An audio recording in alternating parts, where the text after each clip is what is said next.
એક વાઇલ્ડ બીસ્ટનું ઝુંડ નદીમાં પાણી પીવા આવ્યું હોય છે અને તે જ નદીમાં ઘણા હિપ્પો પાણીની મોજ માણી રહ્યા હોય છે.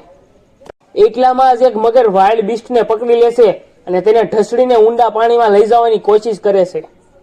અને ત્યાં પાસે જ હિપ્પો ઉભેલા હોય છે અને તે મગર ઉપર હુમલો કરી દેશે અને વાઇલ્ડ બીસ્ટ મગરની પકડમાંથી છૂટી જાય છે.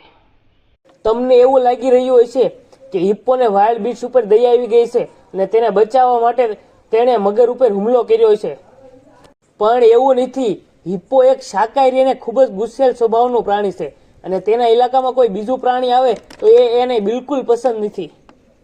માટે હિપ્પો પહેલા મગર ઉપર હુમલો કરે છે અને પછી વાઇલ્ડ બીસ્ટ ઉપર પણ ઘણા હિપ્પો હુમલો કરે છે. પણ વાઇલ્ડ બીસ્ટનો દિવસ આજે સારો હતો. તે પહેલા મગરના અટેકથી બચી જાય છે અને પછી હિપ્પોના હુમલેથી પણ બચીને સુરક્ષિત નદીના કાંઠે નીકળી જાય છે.